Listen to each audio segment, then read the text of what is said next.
Hey, it's Dr. Brian Mowll, the diabetes coach, and I'm back today with another episode of On Call with Dr. Mowll.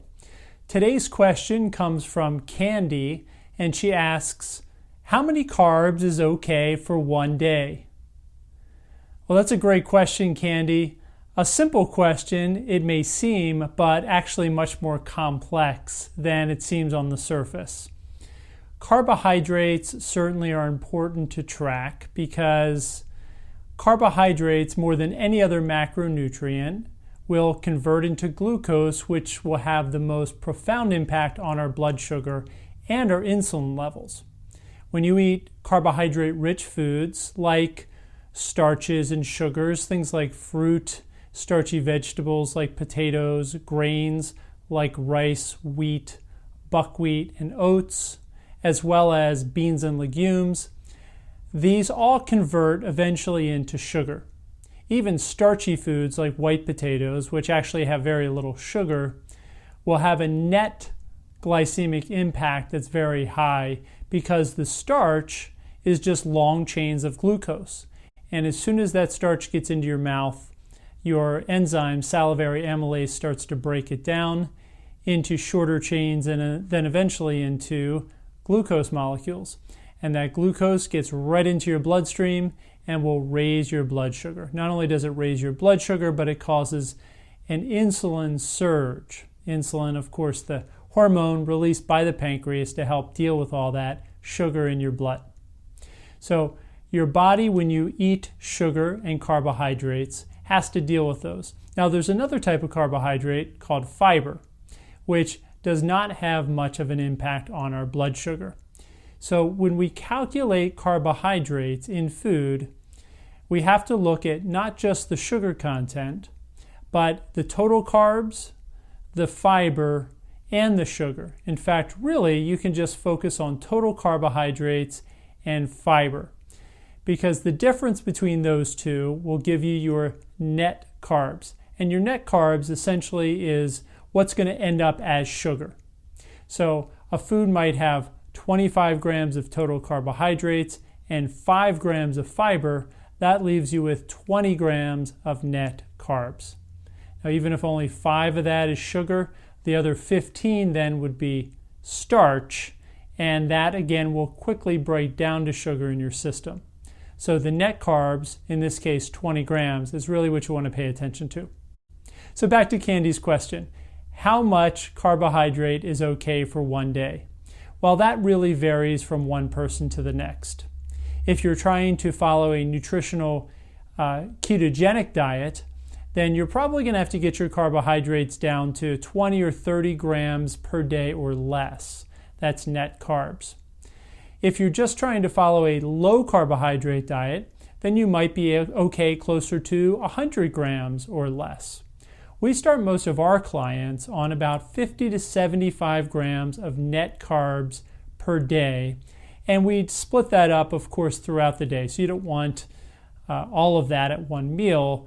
You want to spread that out so that if you're eating 2 or 3 meals per day, you're getting somewhere around maybe 15 to 20 grams of carbohydrate per meal. And again, that's net carbs. We also don't want too much sugar because even if you're keeping your net carbs down, but it's all sugar, that is going to absorb into your gut faster than starch will, and that will have a higher glycemic spike. It will raise your sugar faster. You'll get a larger insulin surge from that, and that still causes more problems. So that's something that is sometimes termed the glycemic index of foods, is how quickly those foods will raise your blood sugar, and we want a low glycemic index. So a fruit like berries, for example, because it's relatively low in sugar, a little higher in fiber, has a lower glycemic index than a fruit like pineapple, which is much higher in sugar and lower in fiber. The last thing we want to consider is your personal carb tolerance. Now, if you have diabetes or prediabetes, you are probably carbohydrate or glucose intolerant. That means that you can't handle the amount of glucose or carbs that perhaps someone without carbohydrate intolerance could. Someone who perhaps doesn't have any type of metabolic disadvantage. So if you have a lower carbohydrate tolerance, that means that you need to watch your carbohydrate intake more closely. The best way to tell this is to get a glucose meter or glucometer and to check your blood sugar before and after you eat. If you check your blood sugar before and it's normal, say it's around 85, and you check it after you eat, let's say you have something with 30 grams of net carbs, and your blood sugar jumps by 20 or 30 or 40 points, you've probably exceeded your carbohydrate tolerance. So you need to cut down a bit, at least per meal. And we can do the same thing per day. So you don't want your pre and post meal blood sugar to be more than about 20 or 30 points difference. So if you check it before and it's, say, 90, you don't want it to go above 120, 130 at the most. And again, the lower the better. If it's 90 before and 100 after, that's perfect. If it's 100 before or 90 before and 110 after, that's acceptable. You don't want it to be above 120. Again, if it's 100 before, you don't want it to be above 130. So about a 30-point max difference. And that's how you can monitor your carbohydrate tolerance. If your blood sugar is going up after meals very high, you want to cut down on the amount of carbs you're consuming per meal. Have higher fiber carbohydrates, things like nuts and seeds. Perhaps you can tolerate beans like lentils, but maybe you need to eat less. And you may not be able to eat fruit or starchy vegetables at all. Last thing I'll mention is it's important to buffer your carbohydrates with fat, fiber, and protein.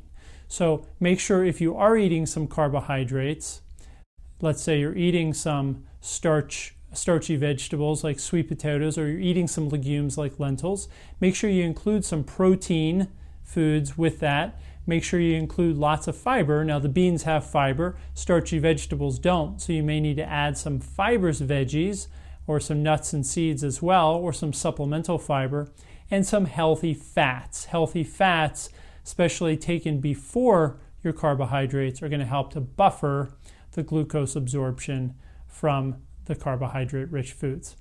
So Candy, I hope that helps. It's much more complicated than it might seem, but hopefully those guidelines will give you some structure on how many carbohydrates you can have per day. And for everybody else, I hope this helped you. This was On Call with Dr. Mowll. I'm Dr. Brian Mowll, the diabetes coach, and I'll see you back next time with another video.